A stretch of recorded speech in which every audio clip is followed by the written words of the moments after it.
You need to create a role-based, role-specific list. Okay, that means, sorry, go to CRM contact properties, find default buying role property, decision maker, budget holder, and come from, and assign roles to your contacts either manually or via. Okay. So what you need to do is, long story short, when you activate ABM, this property in contact property automatically populates, what they call as the buyer. Okay. So, and then you can assign the role to that particular contact. Okay, whether it is a decision maker or a budget holder or blocker or influencer, whatever it is, you can assign the role to the contact either manually or via import. Okay, so that's the first step. That's the step number one. So you need to identify the roles. Okay, now as I can see, for example, this is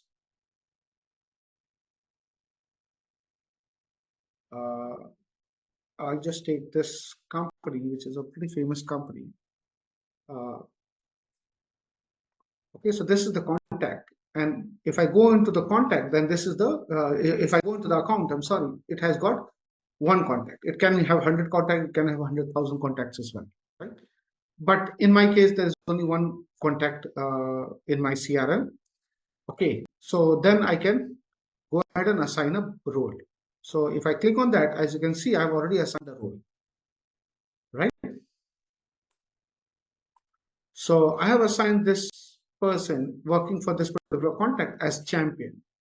I can also mark it as budget holder, the one who's controlling the budget, or the blocker, or the decision maker, or the end users, or so there are multiple different categories here: influencers, legal and compliance, and others. Okay, so I've already identified him as a champion, somebody who's like a promoter of our kind of product and service. So I have marked it as champion. I can assign them multiple roles. He can also be a champion as well as decision maker. That can also be the case. And I am the internal. In this case, I am the internal stakeholder. Means from my side, I am the internal stakeholder. And last touch is 2 days ago. Last I had any communication with this person was 2 days ago. So I've assigned it. I can assign it directly from here, or I can even go to that particular record, to that particular contact. Okay, and I can just do that. 1 minute. I can just assign it. Okay, for example, this.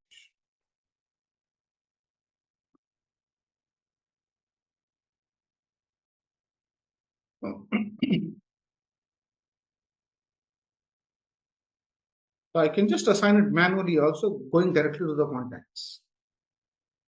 All right. So even that I can do. It's up to me, and I can assign it directly here. Sorry. So I can assign it directly from here. So it's up to you whether you want to do it directly from the contacts, or you want to do it via company, or you want to do it within the target account, in the ABM section. It's up to you, but you got to do that, right? Okay, once you do that, then you need to assign these people under the buyer. Right?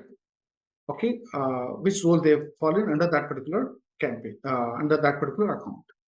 Once you are done with that, then the next step will be to go ahead and create the role specific list. For example, I want to build a list of all the decision makers of all the accounts that I have selected. And I want to run an unit test. For example, I have got 18 accounts. I've got 18 accounts, and I have found for each account, okay, I have found different decision makers. I can go to those decision makers and I can assign those buyer roles. Okay.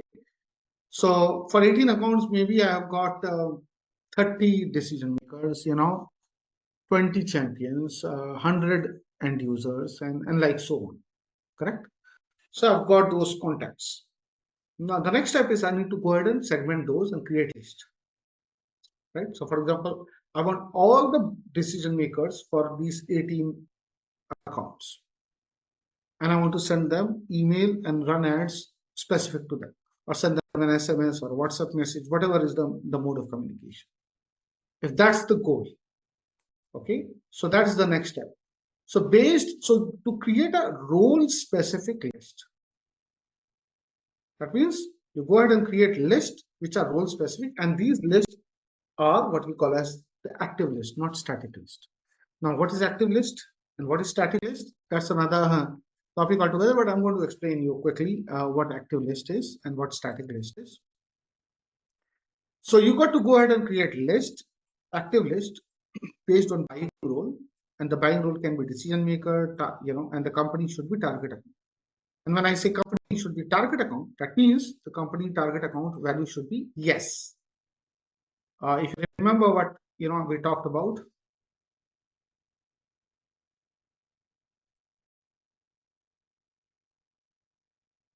talking about this target account should be true. Okay, so in my case there are 18 accounts which are true. That's why it is showing 18 accounts in my ABM dashboard.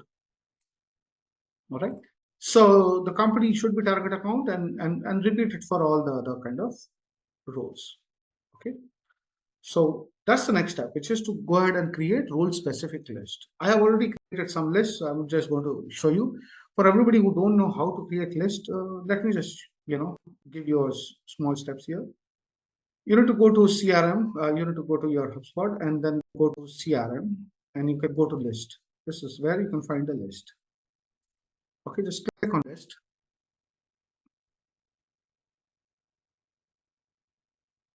List is a list of contacts that you can send email, run ads, send WhatsApp messages, whatever, right? So list is a very email marketing term used for a bunch of contacts. Okay, so you can imagine, like a Excel sheet or a spreadsheet is a list. All right. Okay, so I've already created some list here. So as you can see, all of these lists are active list. Okay, so if I just mark them as active, see all 9 lists are active. Okay, they are not static. What is the difference between static list and active list? Active list is active, but when you create a list, you put up a condition. For example, for everybody in my HubSpot CRM who is from USA should go to this particular list, or everybody in my HubSpot CRM who is part of my target account and who is also a CEO or a decision maker should go into my target list.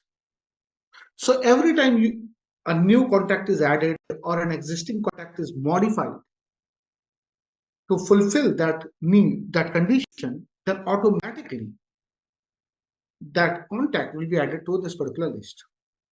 So the next time when you create a new contact in your HubSpot, a person who is in US, whose primary location is in US, automatically it will be added to a static list. Active list. But if you create a static list, you have to then manually add that contact to the static list.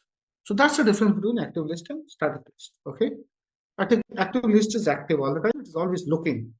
If there is a contact which meets the criteria, it will automatically pull that contact into its database. Okay, that's how it's a simple way of understanding them. So as you can see, I've already created a bunch of lists here. So all contact label based as influencers, all contact based as champion. Remember we had one champion, this person from Zurich. So this I marked him as champion. So as you can see, and if there are more contacts in future that will be marked as champion, it will be automatically added to this particular active list. It's a contact based list, it's an active list, and it has got one contact right now, but it can have a million contacts, and it's totally up to in your scenario. And then all contacts as an influencer, all contacts as champion, all contact as budget holder. So you can create as many lists as you want, but these are the standard ones provided by the HubSpot ABM default settings. All right. Okay, I hope this is now clear in terms of how to create those lists. So once you create this list, you keep adding more and more people in the particular list, right? For example, you want to create an email marketing campaign to all the contacts for those 18 companies who are decision makers. So right now it is only one, but in reality it will be like 50 or 100 or whatever. So there is a list of 100 people who are decision makers, and you want to create a very targeted email campaign and also an ad campaign, LinkedIn ad campaign. You can do that. But how you can do that is the question, right? So I want to show you how you can do that as a next step. So once you create a role-based specific list, okay, based on buying role, decision makers and company and target accountant and so on. Then as a next step, step number 3, you need to create role-based workflows. So the workflow will basically run and do those jobs for you. Okay, so you need to create an automation workflow and you need to create a contact-based workflow. Okay, and the triggers should be enroll into this particular workflow when the contact is a member of a relevant role-specific list. Okay, the goal can be something like send a personalized email to a CFO.